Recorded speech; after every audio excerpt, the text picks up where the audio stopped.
स्मृति ईरानी का हरमैन शरीफैन और Medina Munawwara के विजिट के बाद पाकिस्तानी मौलाना के अंदर तूफान मच गया। बहुत से फतवे स्मृति ईरानी के लिए इंडिया के साथ साथ सऊदी अरब पे बहुत से निशाने ताने जा रहे हैं कि मुस्लिम उम्मा का लीडर हो कि इंडिया से हाथ मिला रहे हैं। बहुत सारे जो पाकिस्तान से जो मौलवी हजरात हैं, इस्लामिस्ट हैं, वो इस पे बड़ा क्रिटिसाइज कर रहे हैं कि सऊदी अरब ये क्यों कर रहा है। लेकिन अब पहली बार सऊदी अरब के लोगों ने स्मृति ईरानी पर ऐसा बयान दिया है जो आपके होश उड़ा देगा।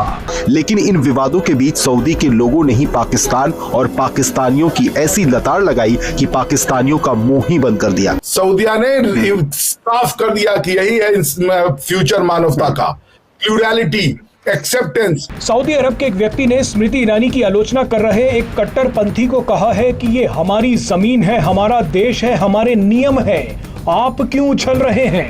आपके पूर्वजों ने इस्लाम अपनाया, आपको अरबी नाम दे दिया, इसका मतलब ये नहीं कि आप हमारे मामलों में दखल देंगे। भाई मजा आया। हमारा वो एक मुसलमानों के लिए एक इबादत की जगह है, एक अच्छी जगह है, पाक मुकद्दस जगह है, तो ये हिंदू के लिए इतनी रिलैक्सेशन नहीं देनी चाहिए। तो ये जो है जब सऊदिया को भी इस्लाम पढ़ा रहे, सऊदिया को कह रहे तुम्हें नहीं पता इस्लाम, हमें पता है। के अंदर डांस क्लब, शराब खाने, जुए खाने, सब कुछ है, सब कुछ हो रहा है। मदीना मुनव्वरा के अंदर भी सर अब वो एक सिनेमा ओपन करने जा रहे हैं। सऊदी अरब के एक दूसरे व्यक्ति ने पाकिस्तान से कहा है कि आप तो हमारे देश में सिर्फ भीख मांगने आते हैं, इसके अलावा आपके पास कोई काम नहीं है। गजब बेइज्जती है। अरबियों के हाथ से इस्लाम निकला, पहले तुर्कों के हाथ में गया, उसके बाद मूर्खों के हाथ में गया। आप समझ रहे हैं? यानी सऊदी अरब के व्यक्ति ने भारत और पाकिस्तान के मुस्लिमों को कहा है कि आप असली मुस्लिम नहीं हैं, आप सब तो कन्वर्टेड हैं। मोगेम्बो खुश हुआ।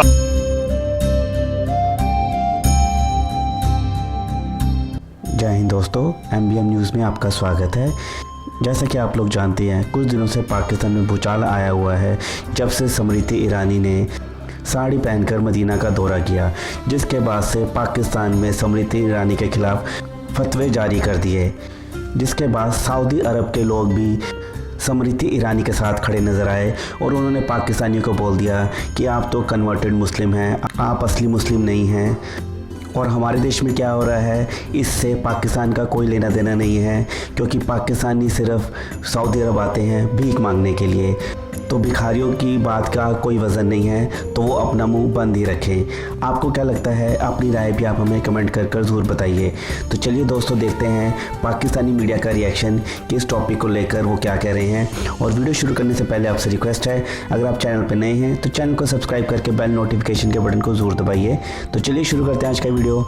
जय हिंद, जय भारत। कोई हुआ जिसका डर था स्मृति ईरानी का हरमैन शरीफैन और मदीना मुनव्वरा के विजिट के बाद पाकिस्तानी मौलाना के अंदर तूफान मच गया। बहुत से फतवे स्मृति ईरानी के लिए इंडिया के साथ साथ सऊदी अरब पे बहुत से निशाने ताने जा रहे हैं कि मुस्लिम उम्मा का लीडर हो कि इंडिया से हाथ मिला रहे हैं, यहूदियों निसारा से हाथ मिला रहा है, और हिंदू लोगों को हरमैन शरीफैन, खाना काबा, मदीना मुनव्वरा की ज़ियारतें सऊदी अरब कैसे करा सकता है? अगर हरम की हदूद में आप ये सब कुछ करेंगे तो मेरे ख्याल में एक बहुत बड़ी तशवीश है हमारे लिए। फतवा जारी करें ना करें, लेकिन कम से कम उनको इस बात पे कोई अपना पॉइंट क्लियर करना चाहिए। उनको कम से कम बैठ के बताना चाहिए कि ये ठीक है कि गलत है। और एज आ पाकिस्तानी ये हमारे लिए सवाल निशान है कि वो हमें किस कटहरे में खड़ा कर रहे हैं, और भारत को जो हमारे से हमारे मतलब साथ ही है उसको किस कटहरे में खड़ा कर रहे हैं। वो हमें उनसे पस्त समझते हैं, पस्त समझते हैं और हमें निकालते भी हैं। पाकिस्तान समेत कई मुस्लिम देशों के कट्टरपंथी सऊदी अरब के मदीना में स्मृति ईरानी को साड़ी और बिंदी में देख सदमे में हैं। इन लोगों का कहना है कि स्मृति ईरानी को हिजाब पहनकर आना चाहिए था। बिना हिजाब के सऊदी अरब ने स्मृति ईरानी को मदीना में क्यों आने दिया? लेकिन अब पहली बार सऊदी अरब के लोगों ने स्मृति ईरानी पर ऐसा बयान दिया है जो आपके होश उड़ा देगा। सऊदी अरब के एक व्यक्ति ने स्मृति ईरानी की आलोचना कर रहे एक कट्टरपंथी को कहा है कि ये हमारी जमीन है, हमारा देश है, हमारे नियम है, आप क्यों उछल रहे हैं? आपके पूर्वजों ने इस्लाम अपनाया, आपको अरबी नाम दे दिया, इसका मतलब ये नहीं कि आप हमारे मामलों में दखल देंगे, आप हमारे लिए कुछ मायने नहीं रखते, इसीलिए आप सभी को हमारे मामलों में बोलने की कोई जरूरत नहीं है। यानी सऊदी अरब के व्यक्ति ने भारत और पाकिस्तान के मुस्लिमों को कहा है कि आप असली मुस्लिम नहीं हैं, आप सब तो कन्वर्टेड हैं, इसीलिए इस्लाम और सऊदी अरब के मामले में बोलने की कोई जरूरत नहीं है। लेकिन दुख की बात यह है कि सऊदी अरब के इस व्यक्ति को इतनी गालियां और धमकियां मिली कि इसे ट्वीट डिलीट करना पड़ गया। सऊदी अरब के एक दूसरे व्यक्ति ने पाकिस्तान से कहा है कि आप तो हमारे देश में सिर्फ भीख मांगने आते हैं, इसके अलावा आपके पास कोई काम नहीं है।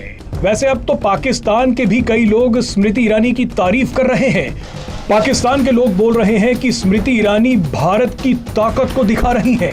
एक पाकिस्तानी ने कहा है कि सऊदी अरब बदल रहा है, पूरी दुनिया बदल रही है, लेकिन हम वहीं के वहीं खड़े हैं।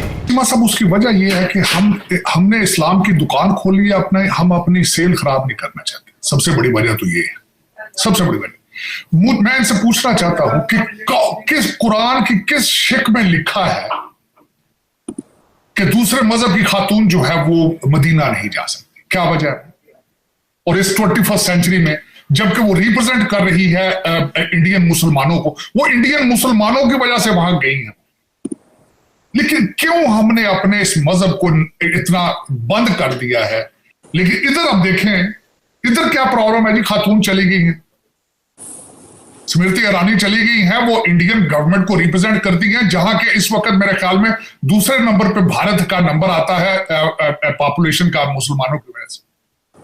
और मैं बिलखसूस बल्कि मैं तो बल्कि अप्रिशिएट कर रहा हूं कि वहां जाके वो हज की फैसिलिटीज को देख रही हैं, बड़े करीब से समझने की कोशिश कर रही हैं। बल्कि उनकी स्टेटमेंट आई है, इस्लाम के बारे में उनकी स्टेटमेंट आई है, she has gone close to the Herman, और वो बल्कि जाके उन्होंने ओहद की पहाड़ी पे उन्होंने टूर लगाया और उन्होंने प्रेस किया इस्लाम को। उन्होंने कहा कि it's a very fascinated religion और I am very glad to be here. लेकिन देखिए, यही वजूहात हैं कि हम आगे जाने की बजाय पीछे जा रहे हैं, और हम चाहते हैं पीछे जाए, आगे ना जाए। मैं अफसोस है मुझे कि जो इन्होंने कहा, मैं बल्कि जब मैं इसके बारे में पढ़ रहा था तो मैं आई वाज सरप्राइज, अभी तक 1,75,000 इंडियन हज पे जाएंगे। 1,75,000, बड़ी पॉपुलेशन। और देखा जाए तो इन्होंने मुख्तार अब्बास नकवी साहब ने जब रिजाइन दिया था, उसके बाद इन्होंने ये मिनिस्ट्री संभाली। और उसके बाद जो पहले सब्सिडी दी जाती थी हज के लिए 1954 में शुरू की गई थी, जो कि 2022 में बंद की गई। और मैं इस वक्त मैं जब पढ़ रहा था तो इस वक्त भारत से जब हज पे जाते हैं 3,70,000 रुपए से 4 लाख रुपए का खर्चा आता है तकरीबन। और ये इतनी पॉपुलर, इतने लोगों का जाना, फिर उनके मिनिस्टर का वहां जाकर देखना, मैं समझता हूं this is a good management, this is part of the good governance. लेकिन उसको क्रिटिसाइज करना मेरे ख्याल में आप ज्यादती कर रहे हैं, या ये ज्यादती होगी। मैं इससे डिसएग्री करूंगा।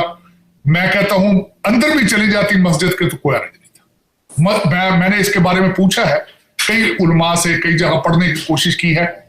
मस्जिदों के अंदर भी किसी गैर मुस्लिम का जाना मना नहीं है। अब मैं उसकी मिसाल देना चाहता हूं। मैं अगले दिन खुद इस्तांबुल गया था। इस्तांबुल उस मस्जिद के अंदर जो आपने चर्च से चेंज करके मस्जिद बनाई है, वहां सारे गोरे फेरते थे। सोफिया, उसके अंदर सारे गोरे फेरते।